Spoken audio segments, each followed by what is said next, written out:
She's been a professional artist for over 60 years. Her first solo exhibit was at the Denver Art Gallery, Saks Gallery, in 1972. Since then, her work has been featured in galleries and museums throughout the United States, in South America, Taiwan, and China. So, and when Penny sent me an email, she said, Carole lived here and then she left for the world. And so she's traveled a lot and we're happy to have her back. So she's gotten awards from PSC, PSA, the Holbein Award, Pastel USA, Pastel New Mexico National Exhibit, Pastel of the Southwest National Exhibit, Master Pastelist, PSA, and Golden Mentor Award from IAPS. 14 of her books have been released by national publishers. She wrote and illustrated 3 children's books for Scholastic Books. Total sales of all of her books have exceeded 1 million copies. So that's pretty impressive. Yeah. So Carole, take it away.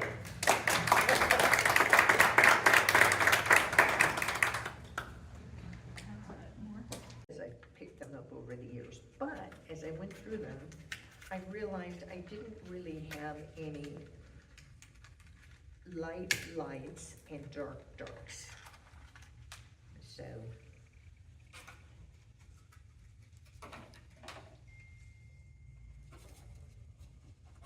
here are the new darks, here are the new lights, and then the rest, you can come up here and see it later, but over the years, going to pastel conventions and things for 50 years or whatever, I picked up so much stuff. I've got more pastels at home even, but I brought this because this is a nice selection. And what I'm gonna do is start by drawing onto this pastel with a dark color. Are these Rembrandts? No, they're every kind you can imagine. The ones I just got are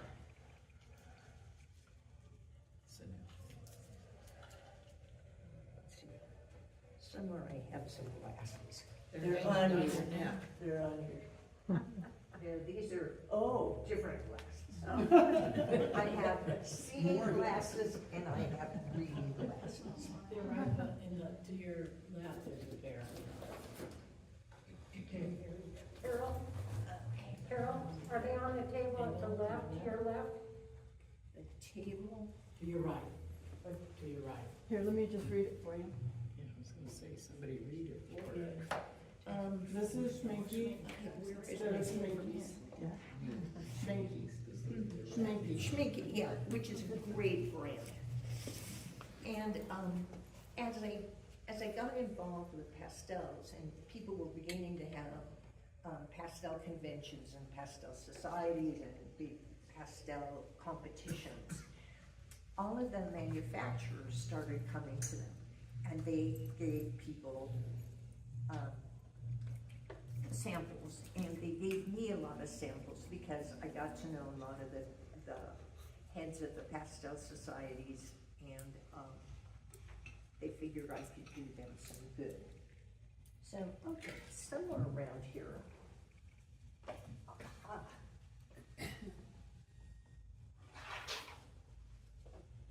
Here's where it was hiding.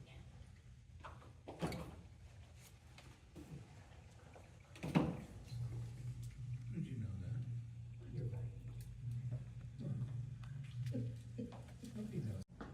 One of the joys of getting older is that your eyes don't do all the things they used to do.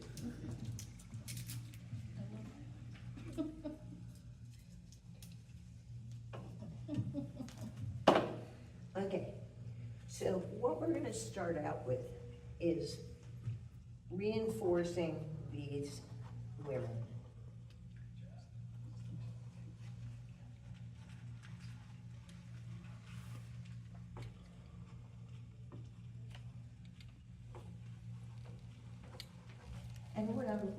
concerned about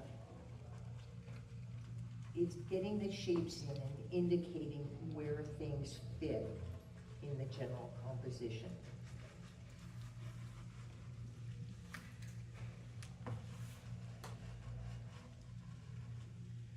So you see she's got a hand in front of her. She's sitting and gossiping, so she has a hand in front of her so people won't hear her.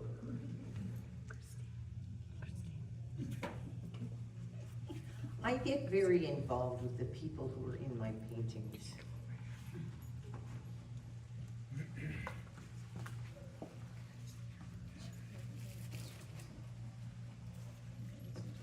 Now, I had put these flowers in before because they added a little more interest. But right now, this bright white is seizing everybody's attention. Yes. So we're dumping the flowers. That's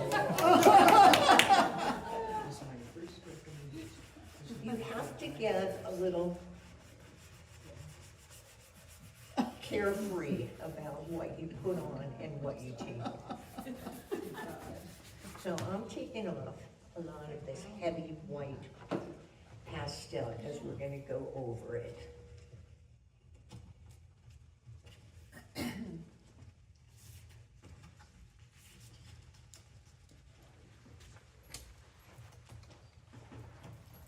Can we ask questions while you're working? Absolutely, I would love that. It looks like there's splotches on the painting, like maybe you're fixative. Yeah, the fixative, when I just sprayed it with fixative yesterday, I put like 5 coats of fixative on. And the fixative threw little dots and little drips all over the place. Do you use a lot of fixative to help create too? What I do with the fixative is, as I'm working, I don't use it too often, but just once in a while, if I'm gonna go over an area with another color or something, I'll go over it with fixative because then it gives me a solid surface to work on. But then afterwards, I just use fixative periodically because pastel just falls right off. And especially if you're gonna be shipping it somewhere or, you know, moving it around or anything, you want to use enough fixative so that the pastel is gonna stay on the paper. And there's some kinds of paper that are better. This one is just cheap drawing paper. So that's one reason that the pastel falls off so easily. But anyway, we're gonna, What kind of a brush are you using? what? What kind of a brush to remove the pastel? These are just big brushes and Stiff bristle. yeah, Yes. it's not all that stiff, but it is a bit stiff. And it's really good for getting the pastel to super. I don't want to define those too much yet because I'm putting in all this other stuff. So let's get ready. What we want down here .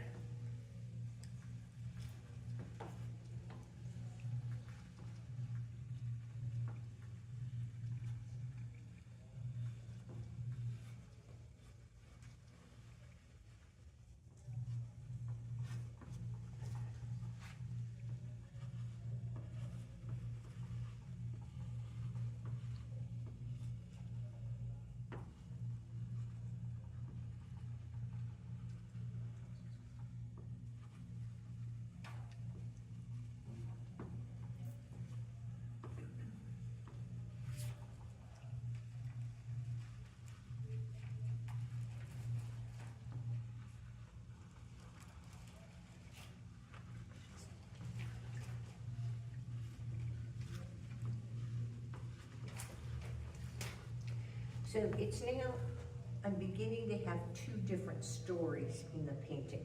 You've got the girls back here who are watching everything that's going on around them. And now we've got this couple down here, but they're not quite big enough. I have to make it bigger so that they really come forward.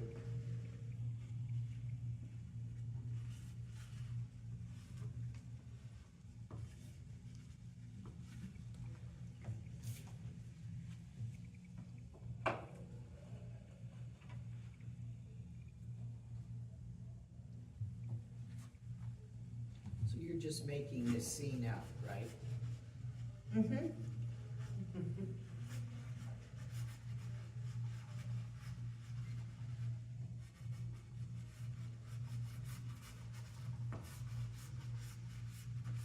To a great extent, reality is only what we imagine it to be anyway.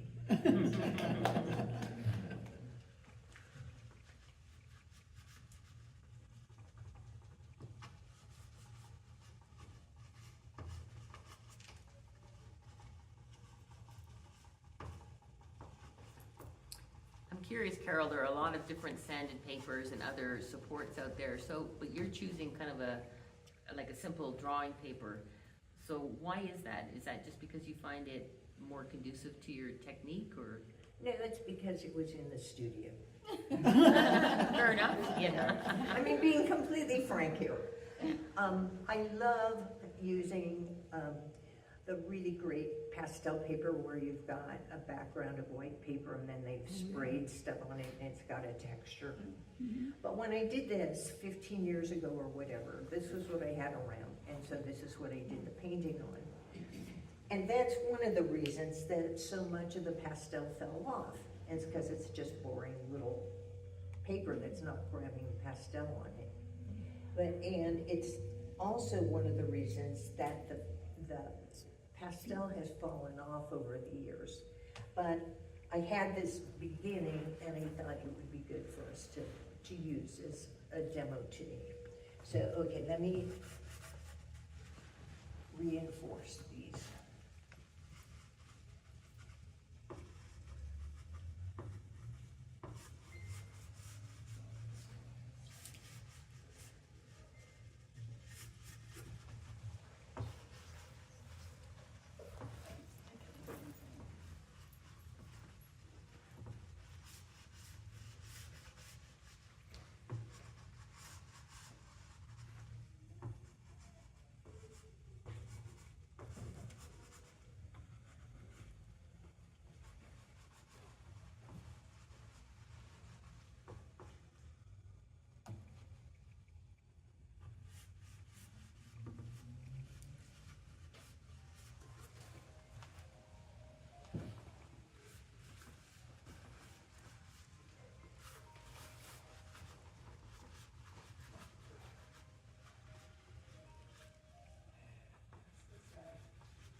Okay, so are you beginning to see these figures on here? Yeah. And isn't the composition more interesting already? Sure. Yeah. Yeah, because it was just these two girls and nothing else in it was, I mean, it was like, oh, okay, it's a restaurant, big deal. But what people really like to look at in paintings is stuff that's going on and stuff that draws them in and stuff that they can relate to, you know, as if, oh yeah, this painting is about me. This is about people I know. This is a place I've been. So I try to give people something that they can really relate to. Now, what's going on is all of the interesting stuff is on this side now. So I'm gonna go back. And I don't know if you can see, but there's a waiter back here. I'm gonna make him bigger.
What's going on.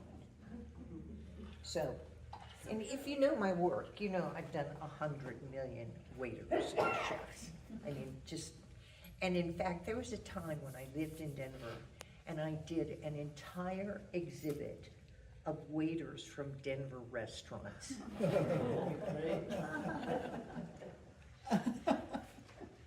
You know, you do anything to find something interesting.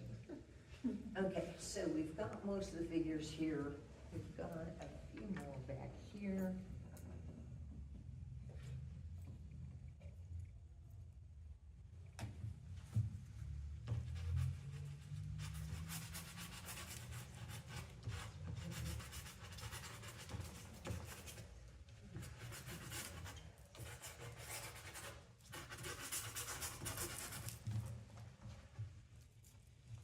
So now I'm going to decide what I'm going to do in terms of background color. What's going to anchor the entire painting?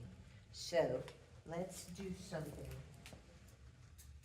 I very rarely use pure black or pure white. So what we're going to do here is find some purples.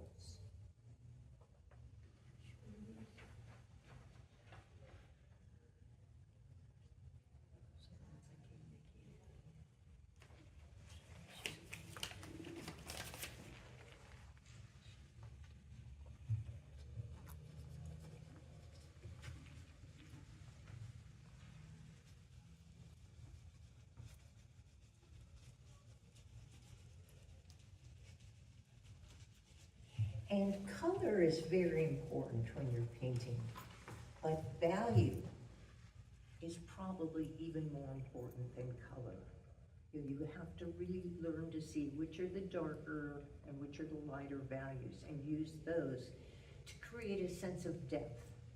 If everything in the painting is the same value, then the painting is just going to be flat. So what we want to do in a painting is create areas that are really bright and areas that are really dark, and then all sorts of things in between. So,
So the two most important elements in any painting are shape and value.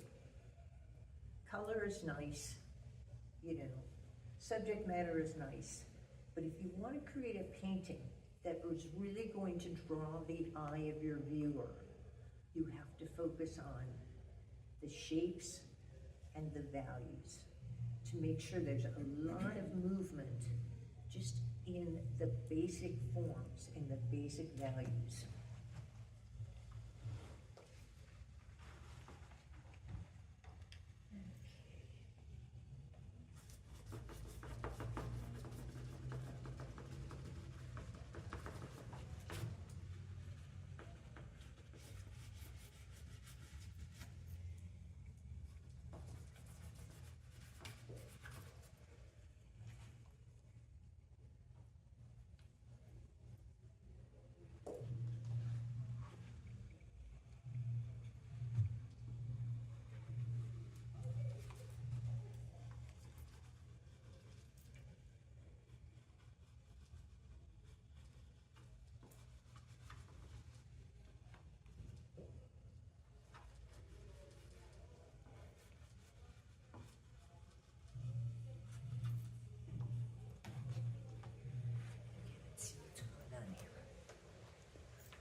It's already beginning to have more energy, Much more. but it's still kind of weird because we have no idea what all the shapes are. You're using the end of the pastel instead of the broadside. Are you planning to blend that or Yeah. leave those marks? Because that's It depends looking very on energetic. I like Yeah, it. at this point, I'm using the edges, the tips, it doesn't matter, you get more pastel on this way. But what I'm doing is that I'm just creating a foundation for the total painting.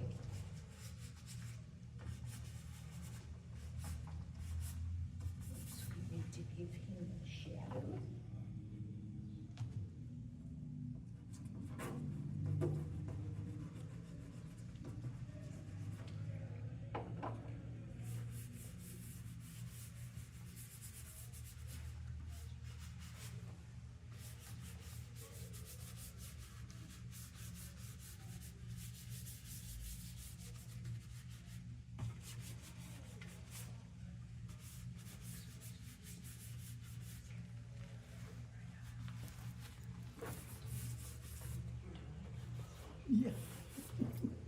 Anybody have any questions about any of this weirdness? I do. Yes.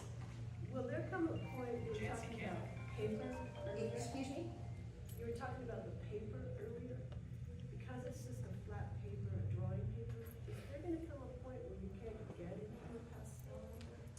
Yeah, this paper actually has a lot of texture to it, so it does hold the pastel somewhat. But you still have to spray it with fixative to keep the pastel in place.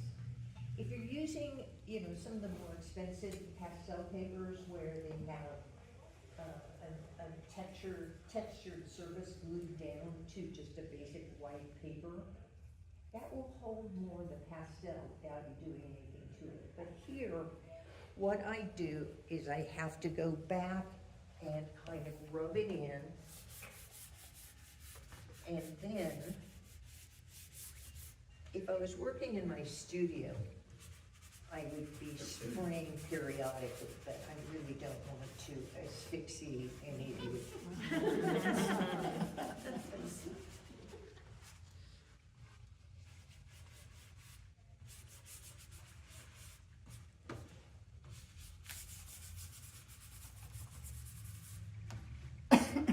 I'm surprised you were able to brush off the pastel after you sprayed it with fixative.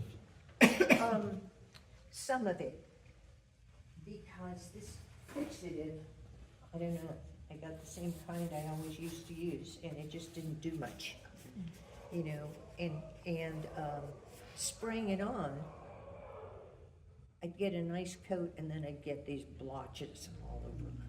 So with fixative, you never know what it's gonna do. So, I'm always kind of careful when I use it, but it's essential, to use periodically when you're working or after you have a painting done, a pastel painting done, before you frame it and before you ship it off somewhere. You want to get some fixative on to keep it in place. But anyway, we're beginning to get a sense of what's going on here.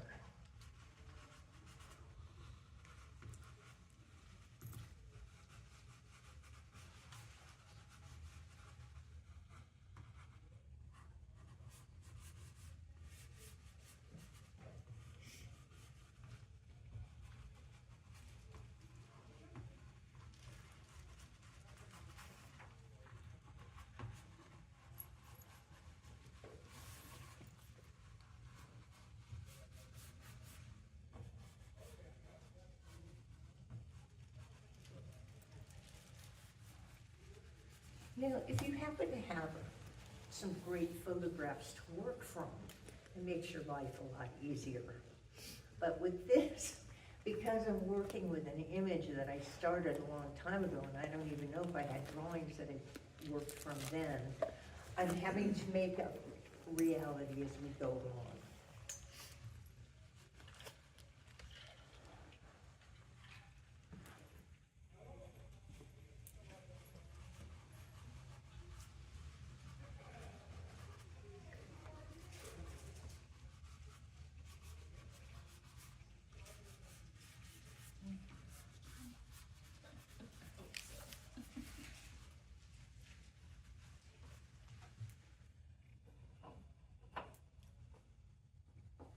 Do you have a standard or normal working process, Carol, or do you sort of, is it change per subject matter or per process or per, I don't know?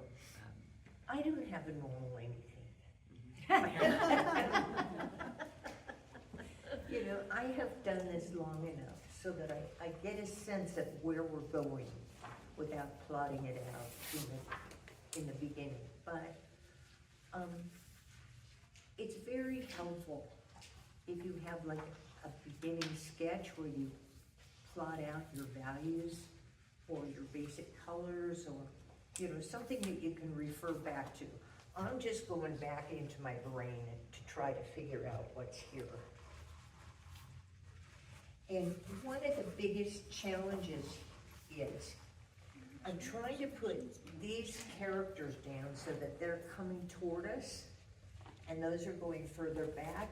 So I have to make these big enough so that they look like they're further in front. So as I work on it, you know, I might be increasing the size of these guys.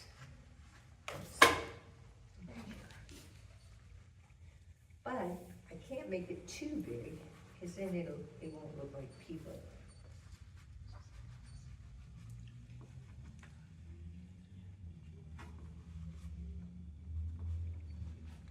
Okay, so now let me fill in some of the shapes.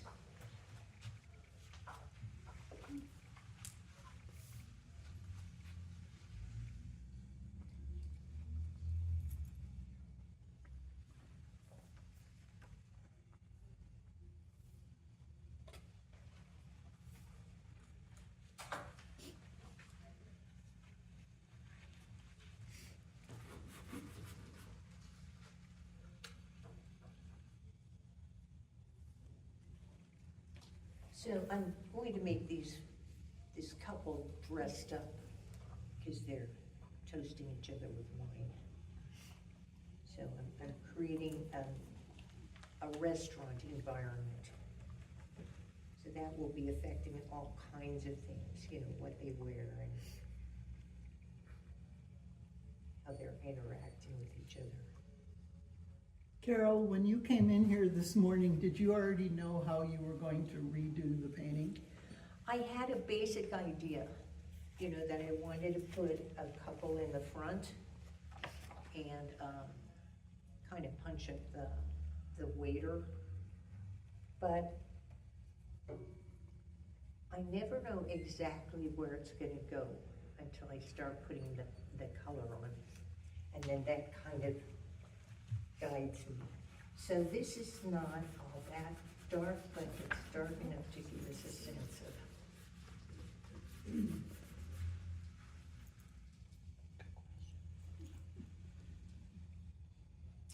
I think I'll give him a bow tie.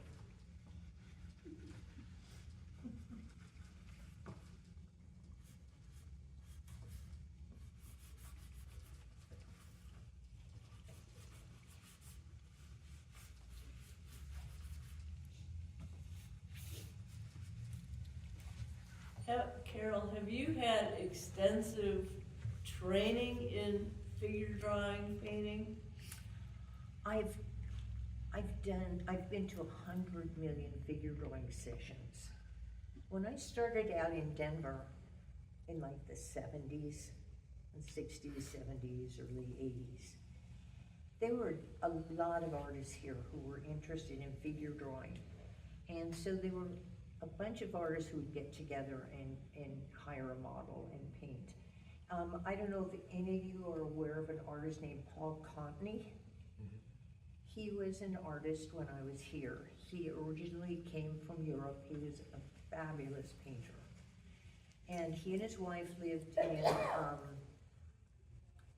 Cherry Hills, and once a week, he would invite young artists or students of his to come to their house and paint together. And he would provide a model, and then his wife Irmgard would fix dinner, and it was a very fun thing. But anyway, he would provide a model and he'd wander around and make suggestions about what we were doing. Mostly it was his daughter who would model for us. And then he would he started having shows for us, which is how many of us got started professionally. But, you know, working with a model really helps to train your eye. It's a wonderful thing to do. And I don't know if you guys have a lot of, you know, opportunities like that in Denver now. I think you do. I think there's a very, very active art community here. I've only been back a short time and I'm just beginning to find out who's here and who's doing what. But take advantage of any opportunity you have to actually paint what's in front of you. And I always have my phone with me with the, you know, camera so that I can take pictures of things that I might want to paint later. So it's just really good to keep doing that. Keep giving yourself the experience of growing, of learning to see reality and trying to capture reality. And as you can see here, I'm not letting myself get obsessed with details at this point. You know, I'm just filling in things and then I'll work on the details and the, you know, minor shapes later.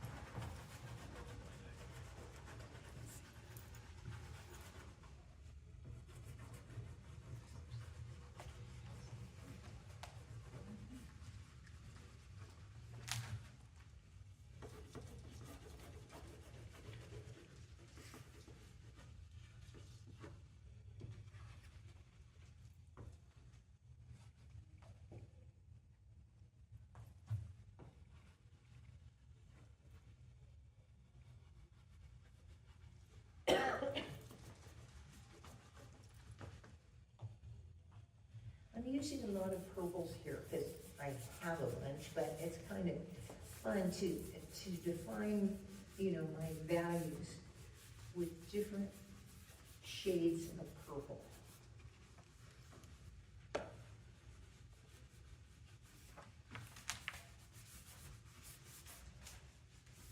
Okay, so let's see if they're showing up now.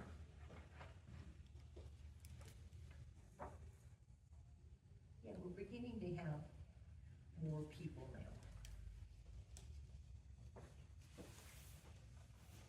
So one thing that's bothering me is we have this empty space right here. Mhm. So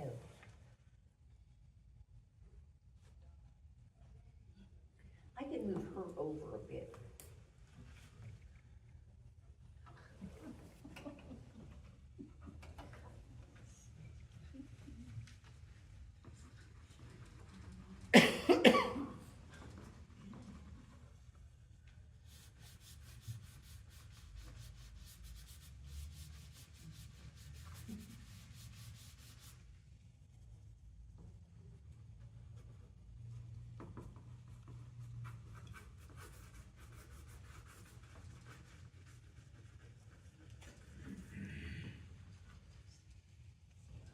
Carole, would this be a typical way that you would work in your studio where you would like figure it out on the painting and not necessarily with sketches?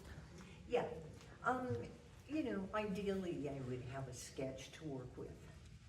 But in this case, because the painting was already started and I wanted to show you what the process was like, I thought I would just come in here and subject you to my thought process. Oh, it's great, yeah.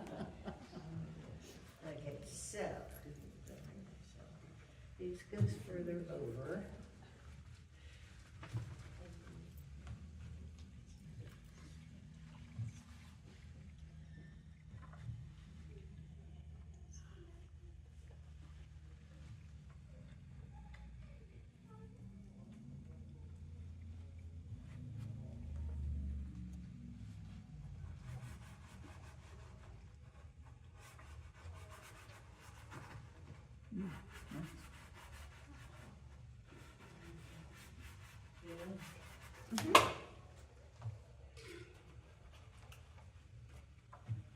Yeah. That's great. Who is talking to me? People were just going, yeah. I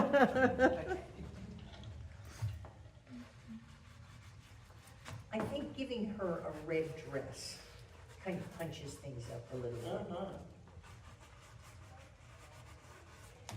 And her friend is in bright yellow.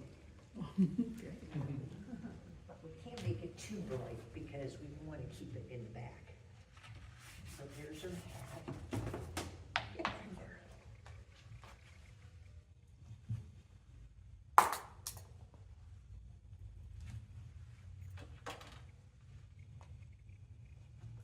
Yes, I drop things all over my studio. And all over the world.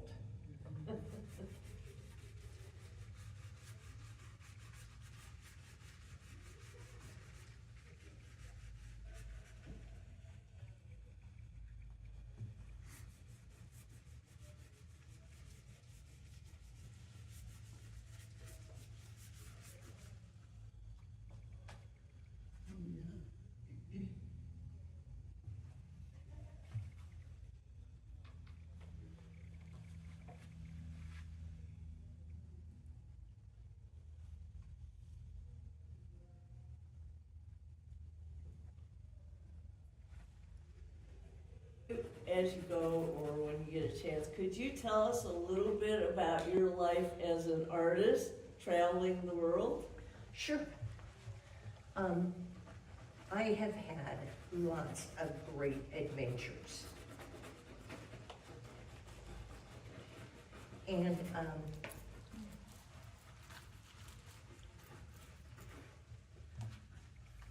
early in my life, well, I've been married a couple times. My marriages haven't lasted very long. I've had some relationships that have lasted a little bit longer, but basically I have been in my life by myself. So at one point, in between marriages, I've done a lot of writing. I've done a lot of journalism, and I had an assignment from Scholastic magazine to write about a demolition derby. Now, I don't know if they still have demolition derbies in Lakeside. So? I think so. Yeah. Well, they used to have them every week. So I found this guy who's a photographer and took him off to Lakeside to photo, or was it Lakeside? Yeah, I think so. And so we waited until just before the demolition derby, because they had a lot of, just auto races. And then we went down to meet the drivers who were going to be driving in this demolition derby. So we talked to a lot of different people.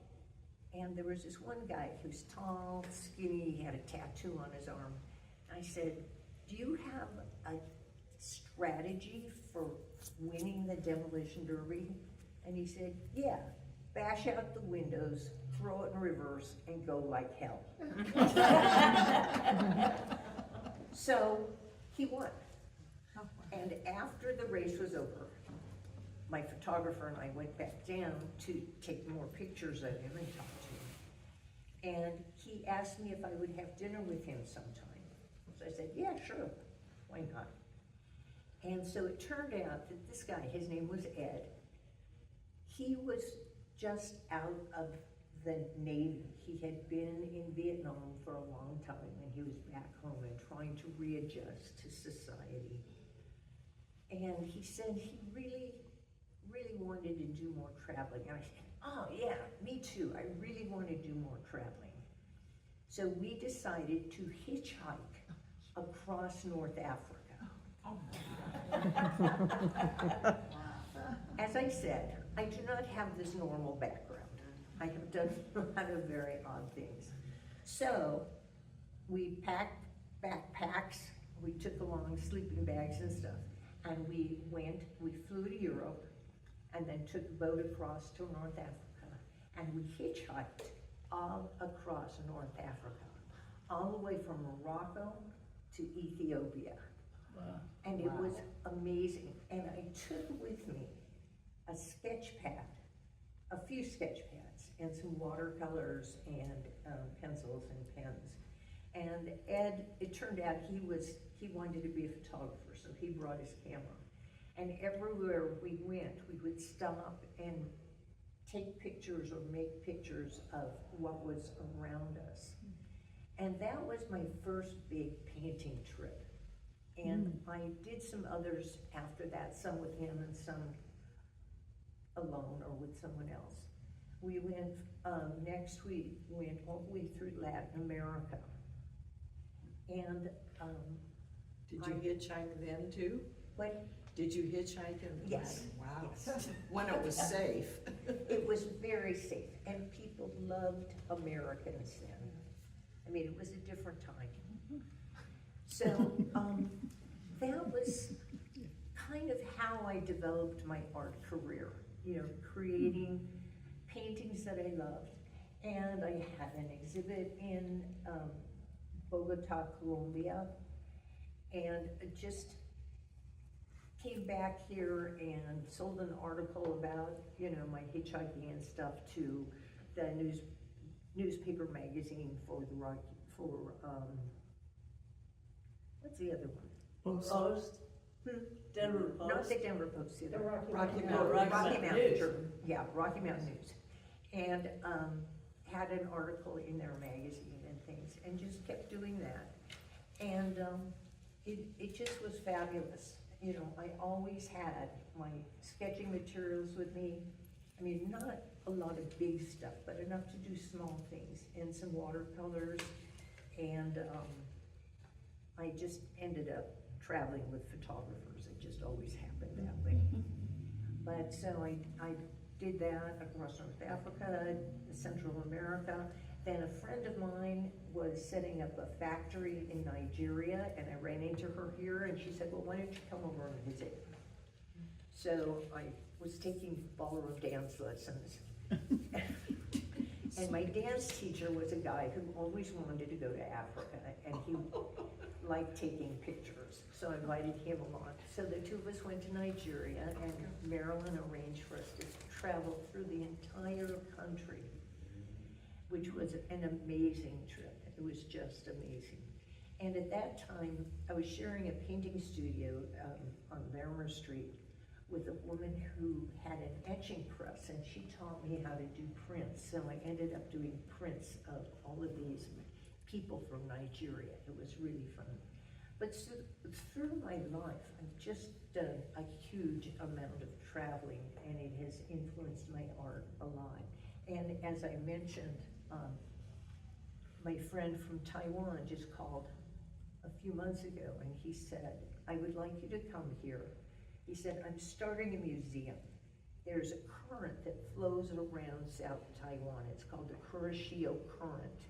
And he said, I'm creating the Kuroshio Museum, and I would like you to come and do some paintings for us.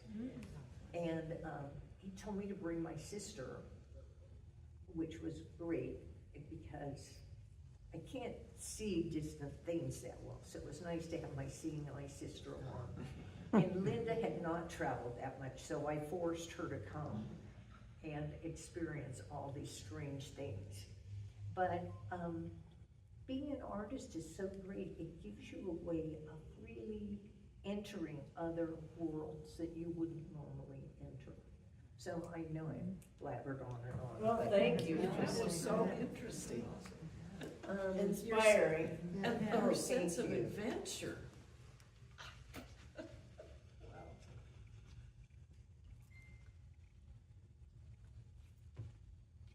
Okay. Reddish hair.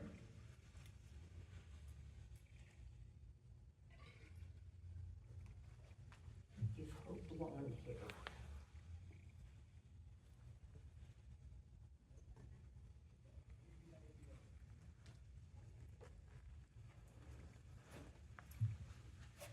Of course, he would be with a blonde. I thought you could tell contemporary and have blue and purple hair. Yeah. Yeah. Or hot pink.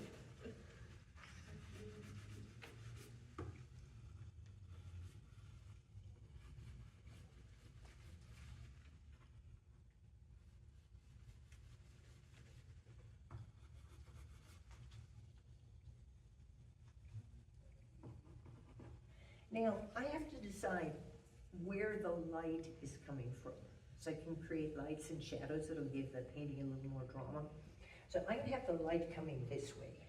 So her hair will be lighter on this side. And let's brighten up his hair a little bit on this side.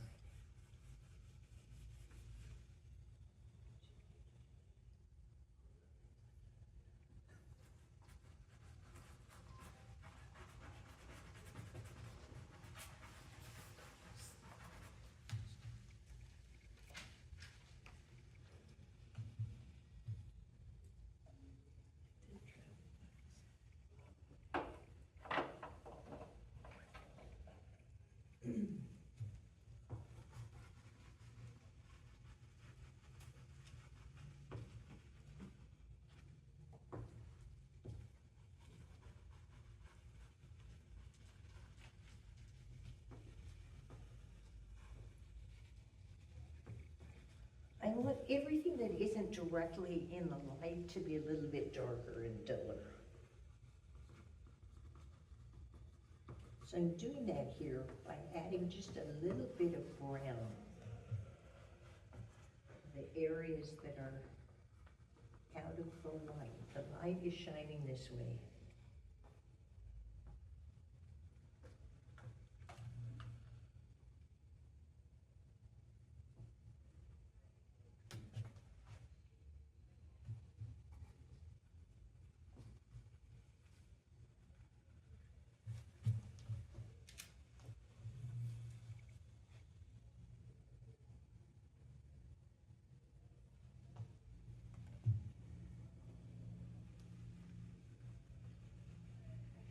And this yellow is too much like her hair, so I'm going to give this one a striped dress.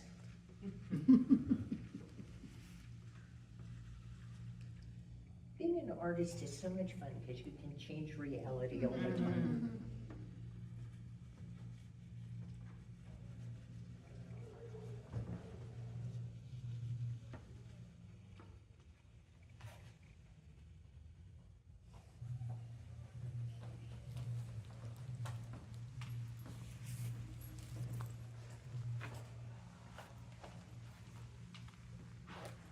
We'll give him a little mustache.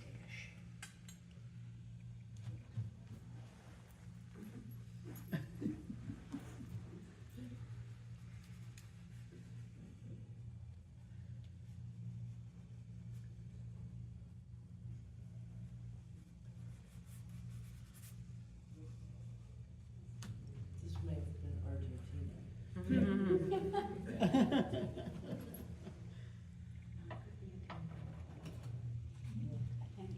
Yeah.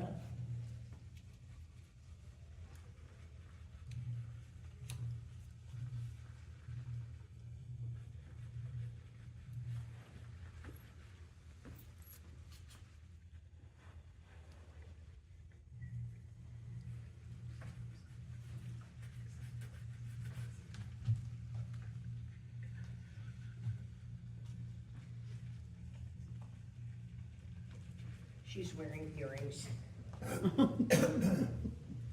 So she.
back in space. I have to move them behind them. So I'm just gonna do it by making all of this kind of a neutral medium color.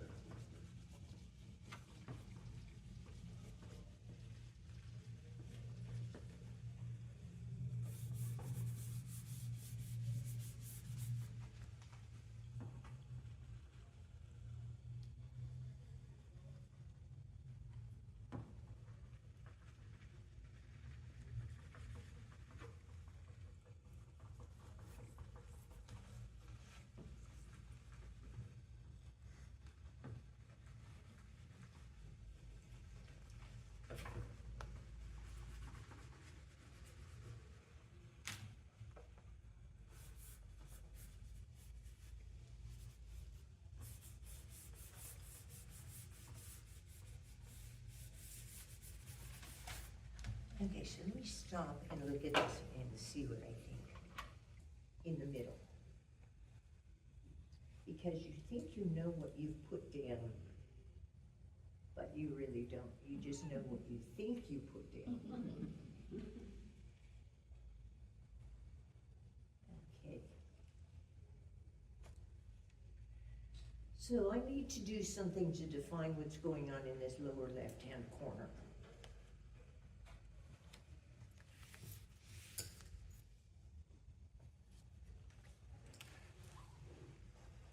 So I'm going to give them a table.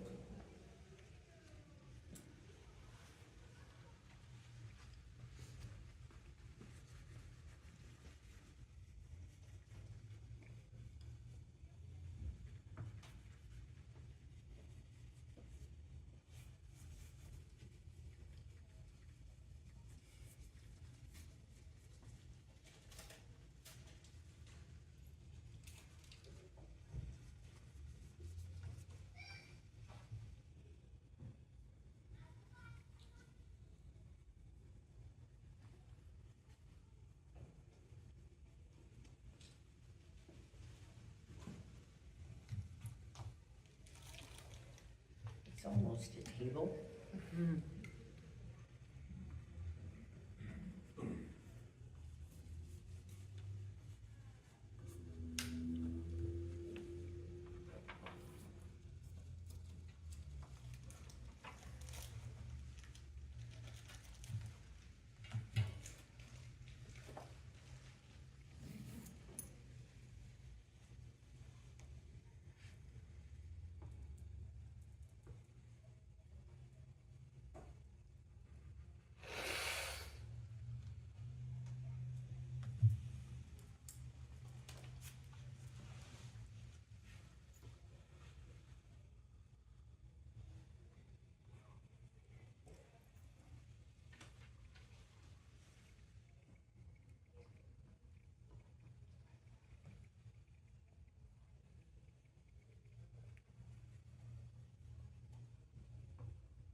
One of the things that's hardest about doing this is I've got people in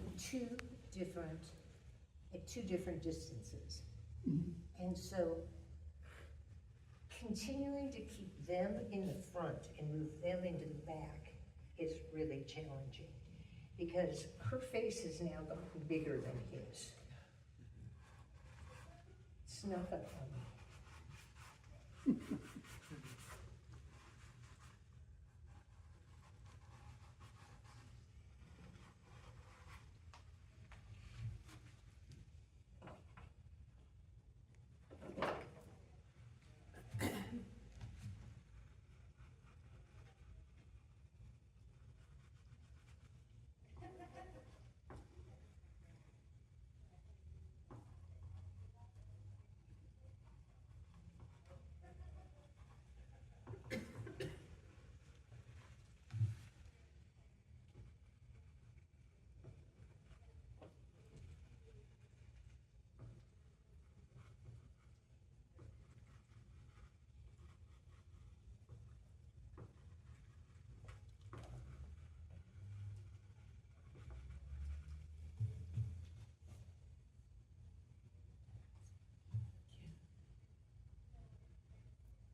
Carole, I know this is a painting that you've started a long time ago, but do you think about your color scheme, or is that evolving as you go? Or like you chose the red dress and the yellow, or the pink, reddish pink dress and the yellow.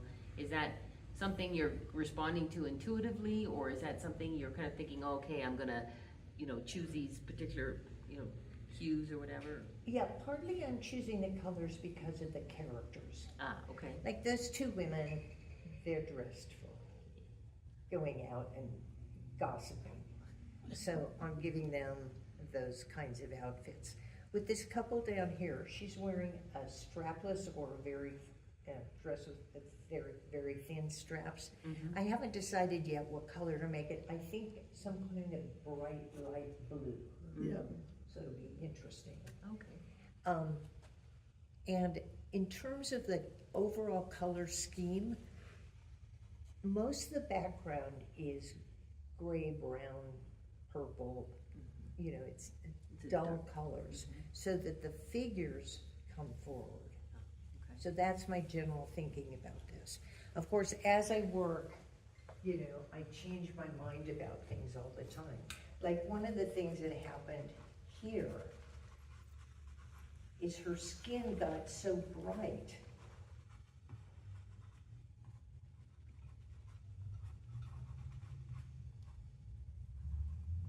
It moved her in front of him. And like her face is like, or her hand is bigger than his face.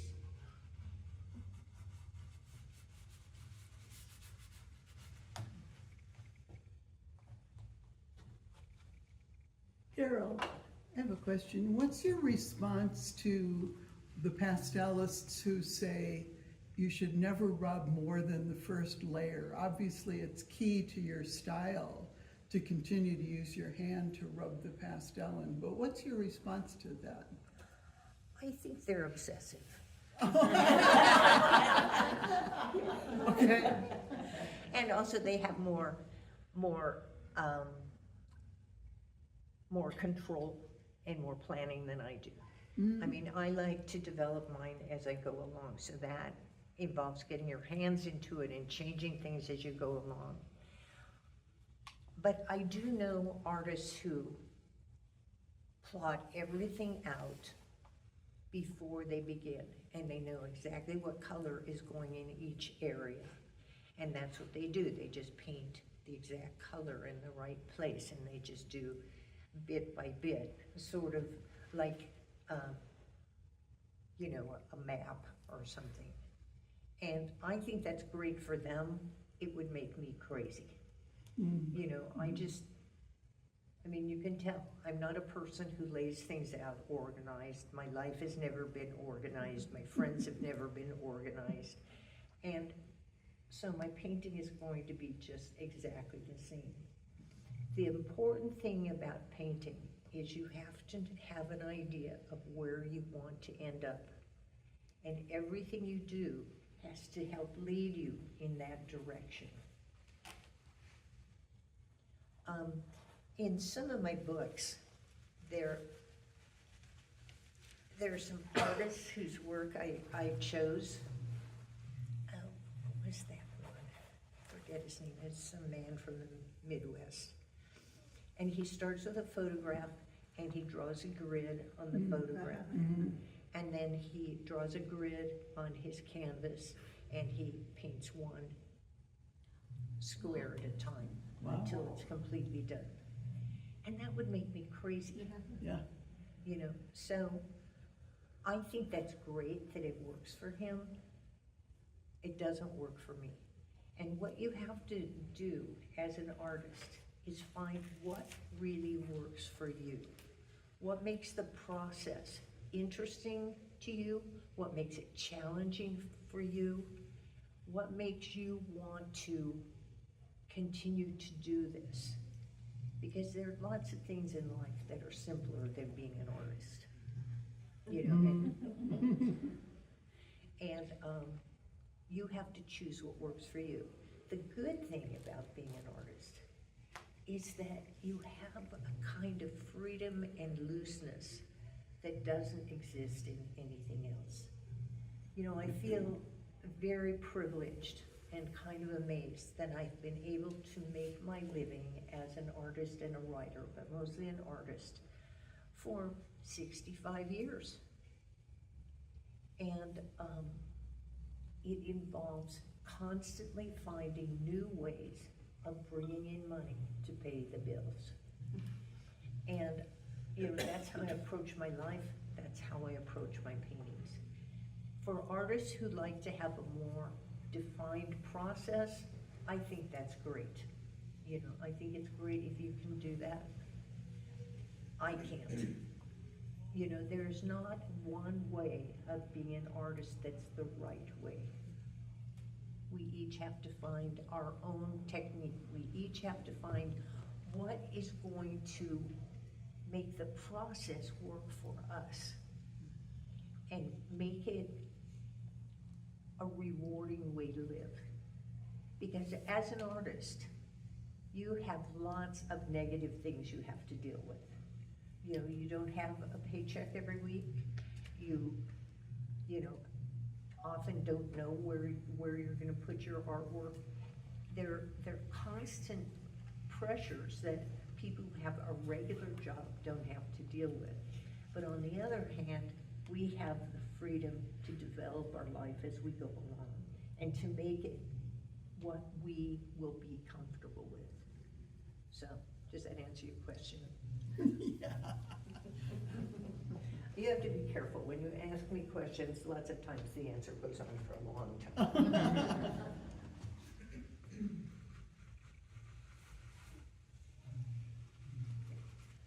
Okay, let's give them a little bit of color in their cheeks.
We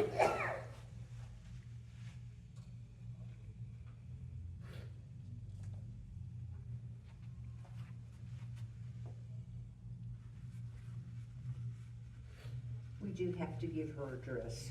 It's that kind of place.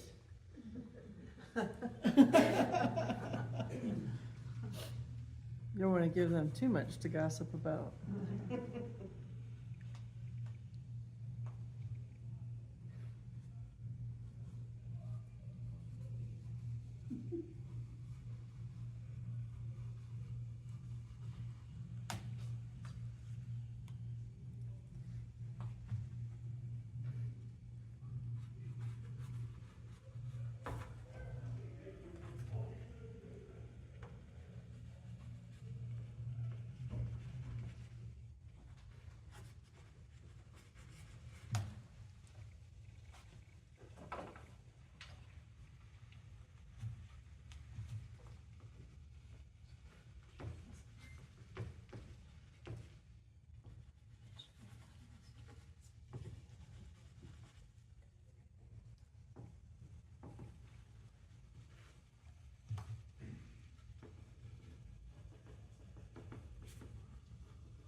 In case everybody about to fall asleep.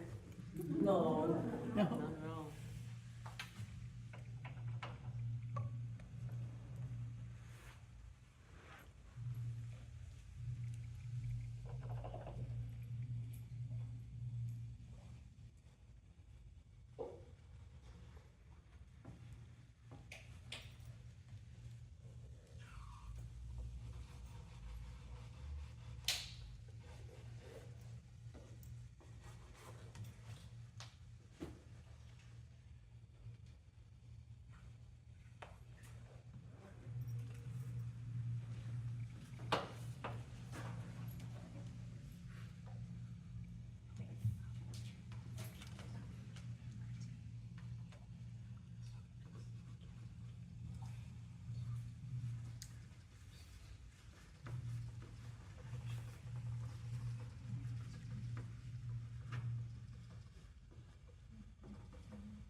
So in your process, Carol, when do you think about edges? I noticed, I know that you're blending and removing edges and reestablishing them.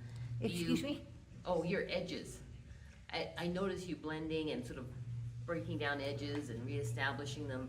You do that all through the painting, but is there a point where you sort of commit to an edge, or you wait till the end, or? When I'm closer to having the shapes the way I want them to be, I decide which edges are important. I see. You know, and we're not gonna be done with this today, because I don't wanna keep you here until 10 o'clock tonight. But if I have the light coming from over here, there will be light edges Yeah. defining, where the heads come, where the body goes. There'll be light edges on this side. But, it all depends on how I develop the painting, where I want the light things, where I want the dark things. What needs a little more emphasis to make it important. This is, I think we've gotten to a point where we can see where this is going, and I don't know how much longer you all wanted to be here. If you want to keep. We've got 10 minutes, 10 minutes? if you'd like, yeah. Yeah, okay, And- so let's see how much I can get done in 10 minutes. And it would be wonderful if you send us a photo of the finished thing, and we can put that I'll do that. in the newsletter. Okay, 10 minutes. This is going to be exciting. Speed paper. Oh.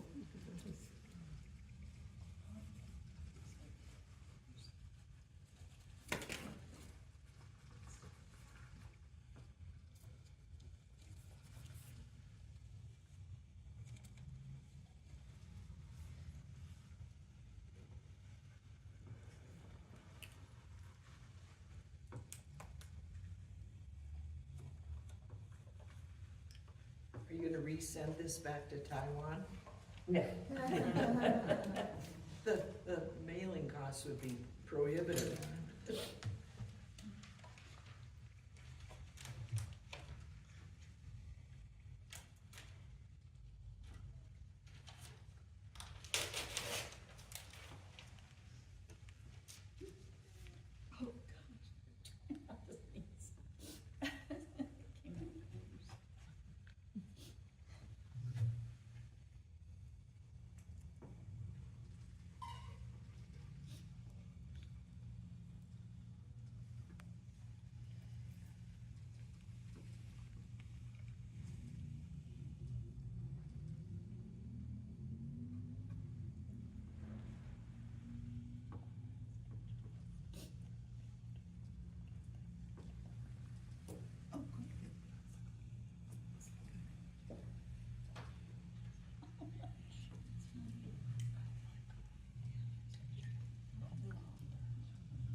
Carol, you said you'd been painting for 65 years.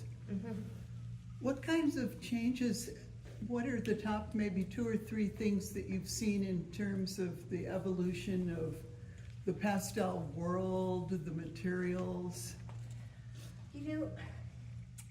Anything?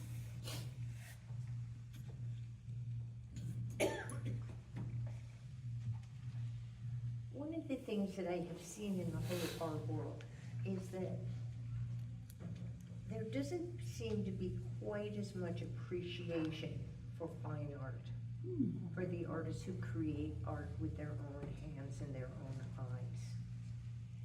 And I'm seeing a lot of things that are being done with artificial intelligence. And going into galleries, when I first came to town, I went to a lot of the galleries here, and there are a lot of galleries where they have big paintings, and the background or the foundation of the painting is basically a photocopy of something else. and then someone has gone over the painting or into the painting and added something, you know, that they wanted there, or another person, another situation. And I'm finding that I still love artists who find their own vision and have the courage and stamina to keep painting until you paint something that expresses who you are. That, I think, is what art is all about.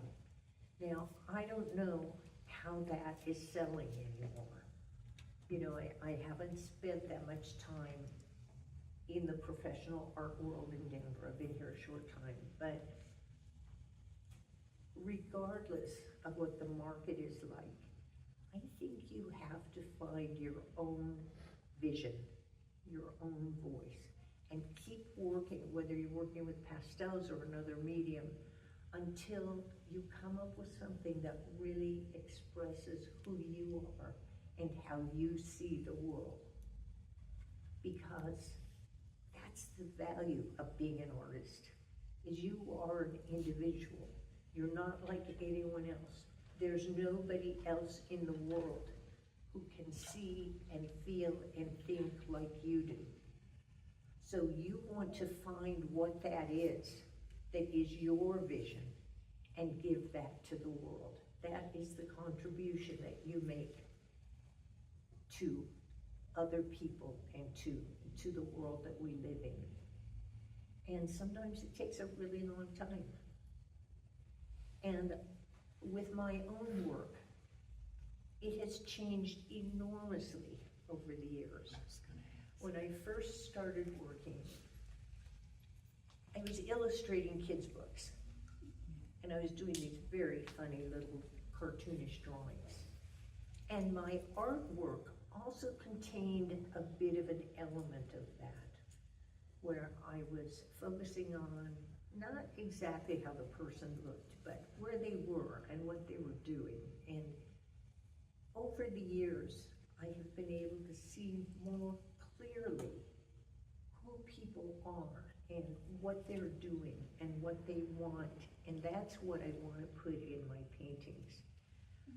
In the newest work, I've been doing a lot more landscapes. And I mentioned clouds. I've just been fascinated with the clouds in Denver. And it's a whole different approach, painting clouds, from painting people at parties. And it's just been so much fun for me to be able to focus on the sky and the clouds and maybe a little bit of landscape or a little bit of the mountains going across at the bottom of the painting, and to make this come to life. So that's what I've been doing lately, and it's been great fun and very exciting. And as I said, all the things I've learned doing these pastels over the years are making a big difference in the landscapes that I'm doing now. Because I'm just putting paint on the canvas and moving it around with my hands, and I'm able to create clouds. You know, I'm able to create the kind of sky that I'm seeing here, which I couldn't do with a brush, but I can do it by getting into the painting and moving the paint around. So that's kind of how my work has changed. And, you know, I'm still doing people, and what I'm doing is I'm looking at particular people and a moment that typifies who this person is and what they care about. There's one painting that I did a couple years ago, one of our neighbors. He was a guy walking around the neighborhood with a dog in his backpack. And I took a picture of him, and I ended up doing a painting. And I love the painting because it just captures that moment, and it captures the relationship between this man and his dog. So that's kind of what I'm doing. I'm just looking at what in the world is really touching me so much that I want to put it into a painting. I feel that it's such a privilege to be an artist, to be able to look at what's around you and know that you can use that to create something bigger and something that you can share. And that's pretty special. Let me just, take questions now, because there's no way I'm gonna finish this in 10 minutes. We know that. Well, I have a question. So you identified what you were dissatisfied in the original version of this, and it's still very much a work in progress. But how do you feel this one is addressing some of what you weren't satisfied with the first work? I think the total painting is a lot more interesting. Yeah. What I'm still seeing as a problem is this just falls off. So what I'm thinking is I might give her a chair, like a dark brown chair or something that comes out, and that will break up this shape.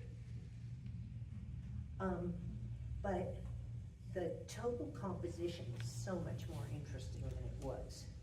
I mean, it was pretty boring. What do you think you'll do with the waiter? Because at the moment, he has a very bright face. Oh, with the waiter, I've done so many waiters. And I love doing waiters, because I can just make them as ridiculous as I want, and they're still believable. So what I'm going to do is, the light is coming this way. Now, it looks like his nose is coming over this way a little bit. So I might give him a red nose. Make that a little bit small. And I have to make I'm gonna make the whole body bigger. But we'll fill up this part of the painting with the waiter, and that'll give us some visual point over here. If we give her a chair, that will take care of this corner. I think that takes care of most of the compositional problems. But as I work on them, I'll see what comes up, and I'll send you guys a photo. That'd be great. Any other questions? Well, I do. Surely there are questions. Yes, I have one. How do I get my hands clean? That doesn't happen. I was gonna ask, are you gonna spray this before you take it home? Excuse me? Are you gonna spray it before you take it home? With the fixative? What I do with the fixative, I use it more often when I'm working at home. No, I mean, will you do it before you take this home so nothing falls off? No, it's fine. I'll just put a piece of tissue over it and take it home, and when I get home, it'll be fine. And if there's anything that's blurred, that's because I was supposed to see it then. And when I get home, I'll decide if I can refine it or make it even blurrier. But, I mean, one thing about the way that I paint, I just don't get hysterical about details. I mean, it's very lucky to be able to do that. Because there are a lot of artists who really obsess over every little stroke in the painting. And that can make you totally crazy. Carol, I'm gonna say one thing, because I'm her sister. But in junior high, she had a teacher who said, told our mother that she could never be an artist. Really? Yeah. Yeah. He told my mom I would never be an artist, so I decided I was never gonna be an artist. So what I did, I was gonna be a writer, because I loved writing. So I started writing things and writing articles and stuff, and then I started doing little drawings to go with the articles. And then gradually, the drawings took over everything. And when I was in college, I wrote a book called I Was a Lonely Teenager. And it was a very short little story, and it had these very fun drawings in it. And Scholastic Books bought it and sold almost 1 million copies of it. Wow. And that made me think, maybe I really can be an artist. Oh, So, after that, I started taking some art classes and putting more time into my art. And I think that, many of us are really limited by how people see us and how they talk about us and what they expect of us.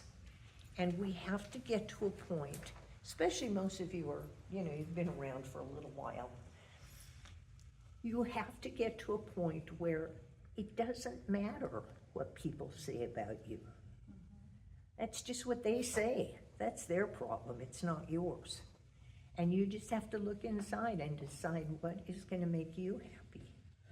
And painting is a great thing for doing that. Any other questions? Well, thank you so much.